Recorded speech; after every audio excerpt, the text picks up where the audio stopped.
What's going on, everybody, and welcome to another episode of the Other Side of the Firewall podcast, where we talk about the latest and greatest in cybersecurity news, as well as we highlight those movers and shakers and glass ceiling breakers, those people of color who've made it to the other side of the proverbial firewall.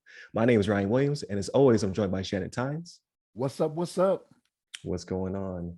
Levon could not make it. He's home for the holidays, so good for him. You see him come the new year, but we have a special co-host who's been on here several times. We have Ms. Ieshea Hollins. She is the Chief Information Security Consultant at Direnzic Technology and Consulting LLC, as well as a speaker, trainer, and coach for the Internet Masterclass, Internet O'Clock. Do you know where your children are? And podcaster. Man, you have so many titles. CISO, PMP, soon to be podcast host. Not to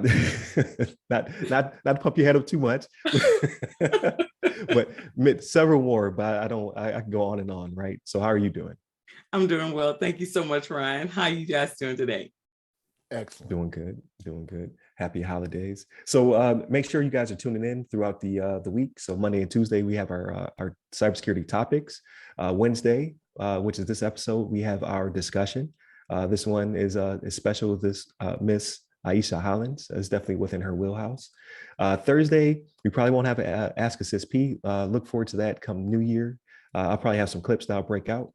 And then Friday, stress this, Friday is everything else. We don't really talk about cyber on Fridays. We talk about news, media, books, movies. Promise no Spider-Man, No Way From Home, spoilers. But that is our time to unwind on the podcast. But definitely tune in for the rest of the week if you're cybersecurity focused. So a little bit of housekeeping. So obviously, we encourage you to like, share, subscribe, all that good stuff. However, we're taking a holiday break, so everybody can spend that quality family time. So you'll get us up until Christmas Eve, if the episodes go out in time, which I'm trying to ensure they do. And then you won't see us again until January 10th. So we did not go away. In between time, I hope to drop some clips. I don't know if I'll have clips every single day, but we'll sprinkle them out throughout the holiday to keep you guys engaged and what have you. But today's episode is a discussion. We are discussing Meta and its new Instagram changes. So this article comes from Facebook, right? Yeah. So the article comes from Facebook. I'm still trying to get all the names together. So Meta is now the parent company of Facebook and Instagram. And the article is entitled "Raising the Standard for Protecting Teens and Supporting Parents Online." So definitely wanted to get Ms. Hollins on for this episode. This is definitely within her wheelhouse, and just discuss some of the changes and kind of how we see the future going, whether we like it or not, and what have you. So some of the features will include taking a break for like a warning to children and young adults that, hey, you've been on for a while, as well as switching over to private accounts to protect identities and what have you, and then further restrictions for parents to put on accounts just to keep their kids safe. But I've been talking a lot, so without further ado, I had to get your opinions on Meta and what they're doing with Instagram. Start with Shannon. Okay. So here's the thing. I'm not the social media guy, right? I'm the fuddy-duddy, so I get caught up on YouTube. I start watching, I'll watch videos it's like Michael Jordan or something like that. It'd be his greatest hits, and then I end up watching Foxes or something. Like I don't understand it. You know what I mean? that's my rabbit hole. It's not usually Instagram, but as I look at this article though, it has some good stuff in there. So like if my younger children were on social media like that, it's got some good stuff on there because it talks about how the stuff that you mentioned, how it gives them a notification that they've been on for a certain amount of time. I even saw in there where you can set a time limit actually for them to be on it as well, was listed in the article, which I thought was a good idea. Set a daily time limit is what it says, right? So it says You can only spend this amount of time on Instagram in a day or whatever. Defaulting the accounts to private when they're created, that was another thing, right? So you have these kids, they get excited when they go and create these accounts, right? And they don't necessarily go and look at all the security settings and things like that they should be doing, right? So they just go ahead and say, oh, I got the account, I'm going to go on, I'm going to find this friend, I'm going to find this friend, I'm going to find this friend, because they get so excited. But it's going to automatically default to being a private account. And the other thing they had on here that I thought was kind of cool was for minors, let me make sure I got this right. For minors, I think it said you cannot message them or something like that, right? If they're not already connected to you or something like that. Is that what it said? Yeah, you can't DM them. There you go. Yeah. See, I don't know the terminology. See what I'm saying? Thank you, Ieshea. You helping me out. You know what I mean? And the only way I know that is because it's in a song, right? And now it goes down in the DMs apparently. You know what I mean? So, but no, I mean it's a good thing that they're going about doing this, right? Because when you turn the news on, you start seeing all these stories where it comes to children having issues being on social media, whether it be that they've connected with someone they shouldn't have connected with, and they're doing something they shouldn't do, leaving their house to meet people in strange places, or I know just recently, I have one son that's in elementary school.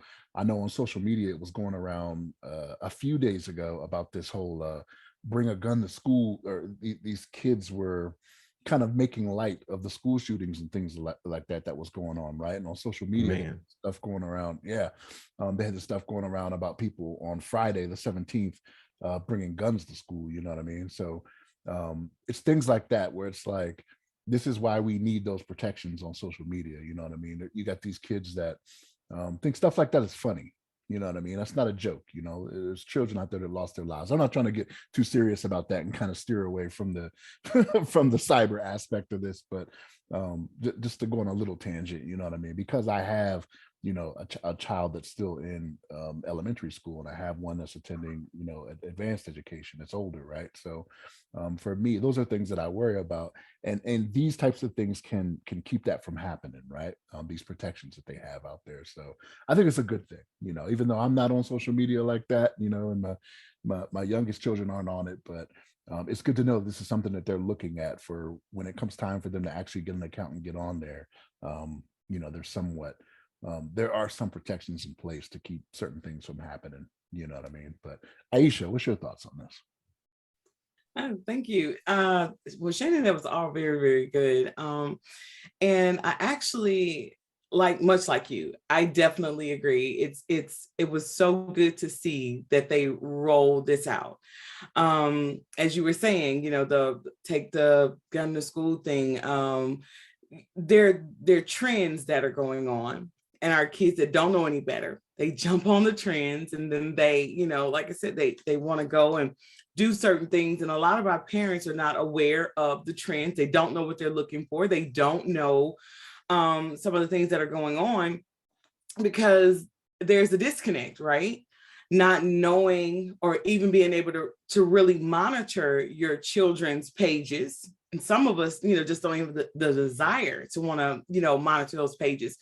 But I definitely agree. I'm loving that Facebook and Instagram are getting on board with the parental controls, right?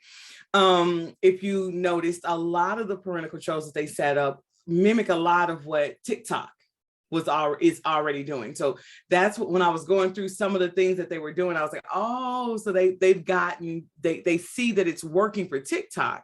And so you're bringing that over that.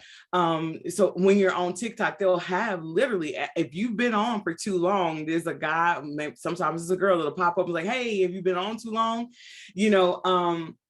And so it's very, very important, because like I said, as I'm teaching internet safety for our parents, and we're looking at, in a lot of ways, we don't understand what putting those parental controls mean, the time limits mean, the inability to be contacted. Now, I loved that inability to, if you're not already in my network, so therefore you can't jump in my DMs. You actually have to show that there's some relationship there, because just even in our class today, we're talking about online grooming. You have it to where we have full grown adults who are having conversations with these kids, making them believe that they are something that they're not. And or a lot of our social media platforms, because in Facebook's defense, literally, if you weren't a particular age, you weren't allowed to create an account. But we had that our little ones were lying about their ages, right? Creating accounts, getting online, and then therefore a lot of the stuff was falling through the filter because there was no filter to catch them, because technically they weren't the age they said that they were. So sometimes you do have to kind of reverse engineer our kids, right? It's like the reverse psychology. All right, fine, I'll let you on, right? But when I let you on, now you tell me your age, but now we can implement some of these limits. You know, what it was limits, allow, and then limit with allow something. There was another, there was 3 of them. And so I like that once they reach a certain age too, they can go in and you can modify it. A lot of these things we talk about, but we didn't realize how important it was until we start watching the trafficking and, you know, kids coming up missing and all these conversations that your child went to go meet someone and we can't even quantify who the someone was. And so, yeah, with where we are today, with the amount of our kids that went online, the amount of time that they're now online, I love the fact that they're, you know, taking ownership of that and saying, hey, you know, we recognize that there's a problem and here's a solution. Let's not just talk about that there's a problem. Here's a solution. So I loved it. Right, definitely. And so I forget who owns what, right? So they don't own TikTok. I forget who owns TikTok. No. So it is good that they're mirroring, because I thought it was just a policy that was being pushed over. So I didn't know. I've not been on TikTok in a little while, so I've not seen the person pop up that asks you if you've been on for too long. But it is definitely necessary, because even though they're only 30 seconds to a minute clips, like I've lost 30 minutes. It's like, how many videos did I watch? Like, where did I just go for that long? Yes. So it's definitely good to have that policy. But yeah, kids were lying about their age all the time. Like how many kids were born in 1901 or whatever the oldest oldest number was, right? Because it's just like no one has time for that. And then obviously it locks them out of their accounts and what have you. But now that we're on the subject of teaching parents, like I'd like to shift over to you and your classes, right? So you teach master classes on internet safety.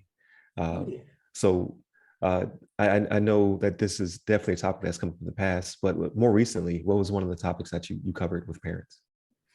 Oh, that was a good one. So our internet safety masterclass, and what we do is we work with our parents for 4 weeks. They get modules that they can learn on their own.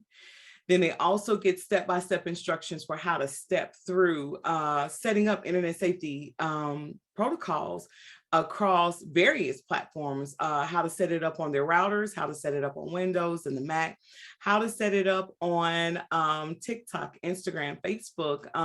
So literally it was step-by-step walking them through.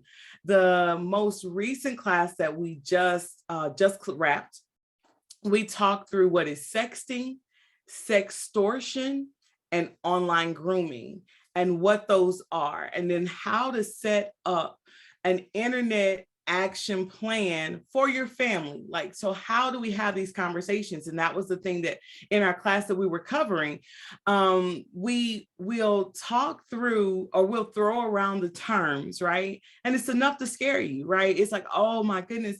And the thing about my class, or the classes that we teach, and I harp on it almost, I hate to make anybody feel like we're here to scare you, right? We're going to scare you up. And then now nobody really wants to use the technology. No, we don't want you to not use it. We want you to know what's going on. We want you to know the language. So we had a really good class where we talked through the acronyms and those emojis and how they take those acronyms and emojis and had them a whole conversation. And so it was amazing just watching the parents and their reaction because like I give like examples of sentences. And so it's funny first watching the parents try to decipher the sentence, like, what? a banana eggplant. Yeah. What? What's all these eggplants on my screen? It's the eggplant. Well, my child really likes fruits and vegetables. No, your child does not. Well, no, not the way you think they do, so it was amazing just watching the reaction. And then when you actually told them what the sentence was, and it was they just blew their minds, and it was like, no, there's no way. I'm like, I'm not playing with you, that was a real sentence. And then the online grooming and sextortion, they're very scary topics. We covered, because the way I like to do it, we're going to talk through real life examples. And so sextortion, of course, as we know, it's being blackmailed. You took a picture or a selfie of yourself and you put it out there. Maybe not so much, maybe you were all the way, revealed, partially revealed, whatever. Someone has that picture and they're holding it for ransom and they're blackmailing you. And it just continues to grow and continues to grow until you eventually break. And in some cases, the sextortion either leads to where they're taking money from you, they're taking services from you, or in some cases, that's how some of our kids are going missing. Meet me in the park and I'll give you back the thumb drive that has the image on it. And the kids, because they don't want to disappoint mom and dad, they don't want to tell mom and dad. And so that's why in our class, I told we role play. You be the kid today. You be the adult. How do you convince your child to trust you enough to tell you that even if they came and told you, Mom, I sent a naked picture of myself, and somebody's holding it, they shouldn't be more afraid of you than the guy blackmailing them, right? How do we change that? How do we change that in our homes? And then the online grooming, a lot of times they think they're talking to someone that they know. They always think they're talking to somebody that they know. And then it becomes, well, mom and dad will never understand. This is my friend. They just don't get it. And the person, their whole goal, again, it's all about, how to talk to a child's psyche. And it's sad that we have people that their whole goal in their life is to trick somebody to get something that they want, that they shouldn't have, And so, but even in that conversation, we like to talk about online grooming as though it only affects children, but online grooming affects each and every one of us. We're catfished regularly. You have somebody that's going to try to convince you to give you money that you don't deserve to have. Right. Grooming goes so much bigger. And so those were our latest classes that we taught. Really good feedback. They're very, very powerful classes. They really are. That's awesome. So it'll definitely be in the description because I'm going to ask you for all the social links and what have you. But if somebody was to want to sign up or to see material to sign up for one of your classes, where would they find it? So on Facebook or on our website, which is Direnzic.com, and go to our training section, and it's going to be Internet Safety Masterclass. And the title of it is, it's Internet O'Clock. Do you know where your children are? And so we have a Facebook group. As a matter of fact, I've created another group where you can join the classes, but in these classes, I'm starting the feedback that we're getting. I've created another group where we're just going to give away, internet safety tips, whether you're in my class or not. Just join the Facebook group. And that group, we're calling it Techdemic, where we're erasing the fear and embracing the change. The changes that came from the pandemic to our technology. Erase the fear. Let's have those conversations. And so both are Facebook groups, and you can find us on there, on Instagram, on TikTok, and I think I said Facebook already. YouTube. Okay, that's on YouTube. There it is. And all these links will be in the description so that people can find the content. But I'm glad you brought up that it impacts everybody, right? So when I first arrived overseas, there was a big sextortion campaign that was happening, and they were getting adults, like because the majority of the people out here are adults.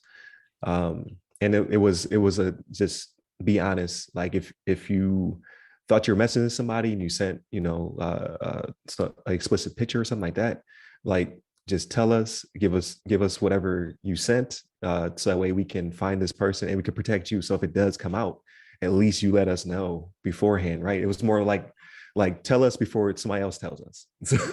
Was what they were going for, because they were like, yeah, it was a lot of people, like people were actually paying. Like they would get here, they would make a mistake because they thought they met somebody here on site, and that person would give away the phone number to somebody else, right? So someone else had the conversation with the person, they were extorting money out of them, and became, bothersome because people get, like you said, people get scared, right? They're more scared to tell their, in the case of kids, their parent, but like they're more scared to tell their employer than just, they would just pay the money. You're just like, no, don't pay the money. Just let us know it went down, as long as you like you won't get in trouble, unless like, it's Chris Hansen type situation. Then that's a different conversation. But if you thought you're engaging with another adult, it is what it is. So no, I think that's important. I think adults need to know that as well. So you bringing that up, I have a question for you then, Ieshea. So for children, I can understand them being in that situation, right? Like they don't have the life experience to know not to do something like that, possibly, right? But when it comes to adults, like what Ryan is saying, like, is that normal though? Like adults are like, you have to know that if you put it out there on the internet, like that's it. Like once it leaves you, sometimes they don't even have to leave your device, right? Like these hackers are getting they're getting very good. They're coming into your house to get stuff now. But like you have to understand that once you put it out there, like it is outside of your control. Like, is that a normal thing for adults to not realize that? Have you come across that? I guess is my question. Shannon, more than you know. Like Right. it's kind of like that password thing. We know it, and don't make your password kind of thing. And so we're laughing it off, going, nobody uses password for password anymore. And then you get in and it's like 92% of the passwords are password. Oh my gosh. More than you know. And I agree with you. You would think that as an adult, we would know, okay, don't pass certain images of yourself, don't do certain things. You have more adults who believe that if I send it on Snapchat, it disappeared permanently. Then probably the kids believe that when you put it on Snapchat, it disappears permanently. Like, that's what I'm saying. What I love to give people back is real life examples of stories or cases that we have worked, and you would be amazed. And I mean, just think about it. Ransomware. Ransomware, in a lot of cases, they put something on a person's machine and then threaten them. What is that if not sex? It's extortion. But again, in most cases, it was sextortion, because when they paid, it's because they didn't want you to see some of those images they were looking at, some of their proclivities towards. It's not just that I look at porn, it's the type that I look at, right? It's I want to, and a lot of them, it's in some cases, either you were in a relationship, right? And this real story, in a relationship, married for years, got divorced, got mad during the divorce, and then began to threaten one spouse with, I'm going to expose the pictures that I have of you online, and I'm going to say you were doing X, Y, or Z. How do you defend that? How do you then turn around and say, well, I didn't do what they're accusing me of? Well, then why do they have naked pictures of you? I was married to them forever. Of course they have naked pictures of me. You see what I'm saying? So it's really, and especially when you're dating and on these Tinders and on all these apps, people are sending more than they should of themselves, and then expecting that the person on the receiving end is just going to the honor code. They're gonna delete it. They told me they did. It's gone. Right. It's Right. not. That's called It's a revenge porn. So that was a big campaign that was happening in the military. Like Yes, there are people, because you were in a relationship with the person. that's right. Like you said, you took videos or pictures or whatever, and then when you broke up, they put it out there. Which, what kind of person are you to do that to somebody else? But it was like a thing that was happening. Like people were getting like court-martialed for revenge porn. Like, Yes. Yes, they actually, so a lot of this stuff, whereas it wasn't a law before, they really are making them laws now. That's what the whole, even with sextortion, they are putting laws and they're putting things behind it. They're now putting up websites that you can turn it in. Some of your social media platforms are allowing you to, if someone puts up a picture, you can report it and they'll scrub and take them down, right? So because it's become so prevalent, they're having to. And in a lot of cases, and that's one of the things that we teach in our class too, you have to be very careful about the age of the person also. So it doesn't matter that a 12-year-old passed a picture of a 12-year-old. It's both looked at as child pornography. And you can be prosecuted I mean that too, for passing of child pornography, even though it's child to child. And so that's the other thing that we're having those conversations. And it's gotten so bad. Another case, parents passing images of their child across digital platforms, one to the next. It's all innocent in nature, but the second you passed it, you broke the law. And so it's the fact that people are not aware of these things. And so they'll feel like at first, I either don't need your class or who that. And then by the time you come, it's, oh my gosh, what have I been doing? Right. And a lot of it is, you'll be amazed the number of adults. Yeah. It's shocking. That one with the kids, that shook me up. A few years ago, I read an article about somebody that, I mean, I don't know if I want to admit it, you know what I mean? But like, I have pictures of my children like taking baths and whatnot when they were young, right? You got like your first bath picture when they're splashing and stuff like that. And it's like, I can't pass that on to anybody. Be like, I tell my wife, hey, that stays with us. Like, don't send that anywhere. Right.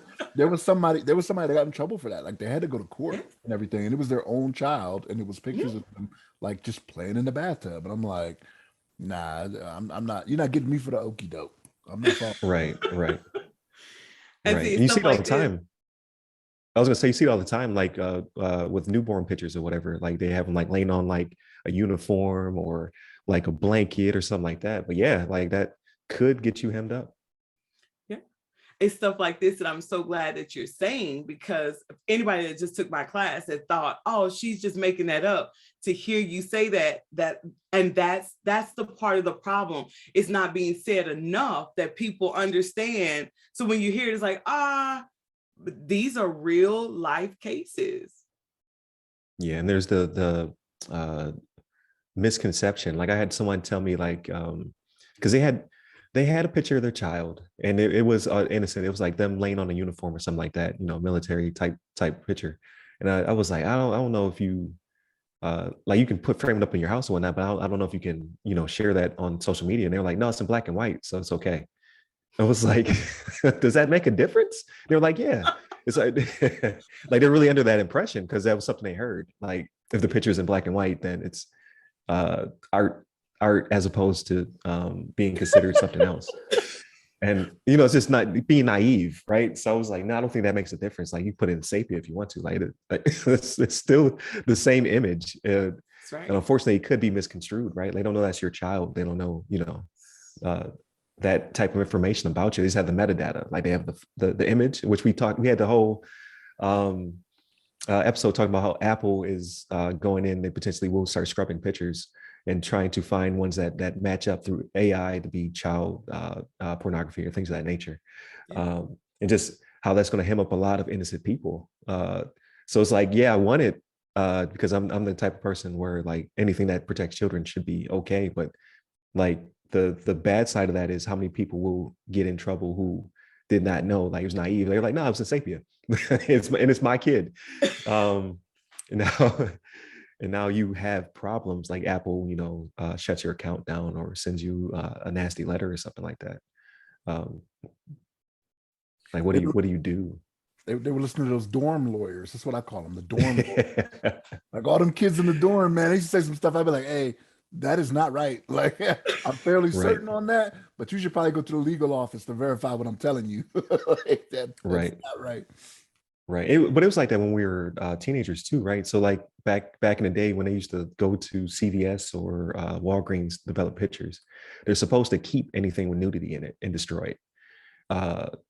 But you would hear stories where you would get your photos back and it'd be missing photos. You'd be like, what happened to this photo? It'd be like, there was something in there, we had to destroy it, but they kept it. You know what I mean? Like that was a thing that used to happen back in the day. It's no different now. It's just easier to do so because no one's developing pictures. Like, unless one of you are, not to be offensive. So somebody's going to Walgreens develop a picture, but for the most part, it's all digital, right? So you just pass it amongst each other. But yeah, no, that's very important. Like I'm interested in definitely viewing one of your classes because how much information do I not know that I could definitely pick up from one of them. I do plan on having that conversation with the kids though, like don't be more afraid of somebody trying to extort you than me. Like you tell me, and then we can figure this out together. But A, they don't have that type of money to be paying somebody extortion, but B, just the I don't want them to be stressed out. You know what I mean? Like how much stress is that on a child to be extorted? Like they didn't even think about that. Like, that could be something like, God forbid that my kids or whatever, but that's someone's kid is being extorted, and their parent has no clue. Yeah. It's and with most things, you're right. Our kids don't have the money, so it starts small, and then it turns into acts of service, and that's the part where it gets real tricky and it gets real scary, right? Because sometimes you're not seeing the overt, or as a parent, they're not asking me for extra money. Like when we were growing up, if the bully was taking your lunch money, then mom and dad had to suddenly lunch doubled in price. Like, why am I paying double for lunch? It's like, because my bully's taking half my sandwich. So now it's not so much. It's no. So if you don't have the money, you have other ways of paying me. And so that's where it gets scary, because they don't really know where to turn, because now something as simple as I sent a picture and Mike can explain away. Now I'm having to explain, not only did I give away a picture, but then I've been giving away pieces of me. And more, I'm demoralizing myself. And how do I handle that? It's a lot. Right. Yeah, so that's definitely a deep topic. When you really think about it, like, that's definitely a conversation, because they're getting older, right? So I have a 16-year-old and a 13-year-old. I need to have that conversation, like, especially when, because I'm the type of parent. I think me and Shannon and Levon talked about this. Like, you have to be my friend on these social accounts, because I need to be able to see. But with the amount of restrictions they could have on it, like, what am I not seeing? You know what I mean? So, it's again having that conversation. So it might become an annual thing. They could be doing you like Kevin Durant. They got burner accounts. You know what I mean? They got that. Right. Exactly. Stuff, whatever. We talk about those too. Those are more common than as well. Oh man. Now I'm scared. But don't be scared. Come on to class. That was not my intention. Yeah, that was not my intention. Now I'm scared. Appreciate you, Shannon. Now I'm paranoid. How many counts you got? Like, just take their phone as soon as I walk through the door. Just give me your phone. Hey, Dad, no. Total invasion of privacy. Just throw it in the street and run away. But no, it's definitely a good conversation. I would definitely like to continue this. Like, I think we need to have another one of these, because it's very insightful. Like, there's some stuff like I didn't even think about. So, and again, like you said, not to make me paranoid, but just to make me informed, right. as a parent. So I greatly appreciate that. But to end this segment, again, thank you Ieshea Hollins. We greatly appreciate you having you on the show. Yeah. Levon missed out again, but it was flipped the other way. So Shannon missed out last time. But we definitely want to have you on the show again. For all those are out there listening, definitely check out episode 111, I believe, was a interview with you, as well as you have your own interview on our interview playlist.